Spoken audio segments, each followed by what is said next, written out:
Denny Strong, 20 years old. Nevin Studinsky, 23. Rikki Odds, 25. Trelona Barkanoviak, 49. Suzanne Fountain, 59. Terry Liker, 51. Officer Eric Talley, 51. Kevin Mahoney, 61. Lynn Murray, 62. Jody Waters, 65. I knew Denny, I knew Rikki, I knew Terry. I commend the exceptional bravery of Officer Eric Talley. That's a definition of an American hero. I wish I could stand here and promise that the pain will heal quickly. It won't. It doesn't seem real. You just want to believe that maybe something, maybe by chance, maybe there's some kind of mistake. This cannot be our new normal. We should be able to feel safe in our grocery stores. We should be able to feel safe in our schools, in our movie theaters, and in our communities. How many times have we done this? How many more times are we going to? How much longer will our flag fly at half staff? How many more names are we going to read? How many more families are going to learn their loved ones aren't coming home?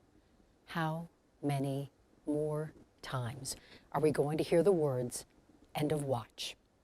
This is the country's second mass shooting in a week. It's Colorado's second in 2 years. We haven't gotten used to it. We refuse to get used to it.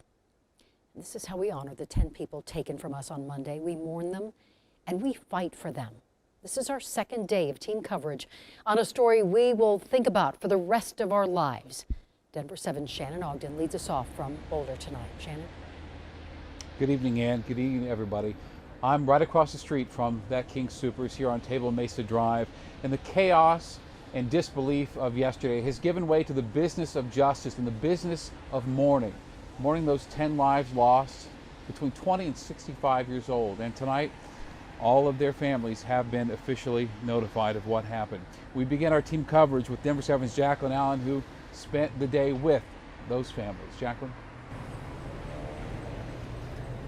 I did. Thank you, Shannon. Those families, those friends, they tell me they want today, the story needs to be about their loved ones' lives and also their pain, their anger. But they also do have a lot of questions about the suspect and mostly why. And the reality is the answer to those questions they know will never fill the gaping hole left in their lives.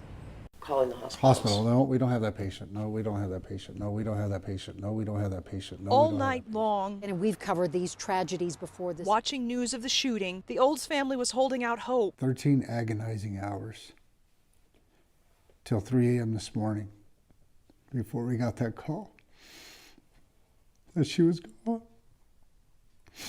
Rikki Olds, a front-end manager at King Soopers, one of the 10 people who died.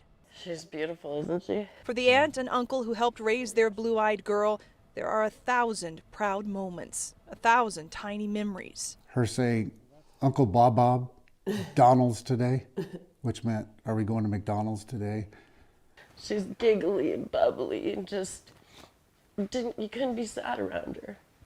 She wasn't having it. Rikki graduated from Centaurus High School, attended Front Range Community College, worked her way up to management. I mean, Rikki was a worker. She had to quarantine for COVID. I mean, didn't have it, but had to quarantine and was just like, I got to get back to work. She knew that essential work was risky during COVID, but never thought the danger would be this. It's not about him. It's about the people that lost their lives because of him. He's worthless to me. While her family grieves their loss, they're left with the same questions we all have, and no one has the answers. Why? Why did you choose that King Soopers? Why did you shoot my niece? Exactly. Why? I mean, maybe at least we can get an answer to that. And hopefully we find that out. Maybe that's the least we deserve. Hopefully we find out. And for all of these family members I've talked to today, the grief is still so raw, it is still so fresh. But I know from covering from so many of these shootings that pain, it never goes away. And justice is often all people have to keep on going for. Reporting live here in Boulder, Jacqueline Allen, Denver 7. Thank you, Jacqueline.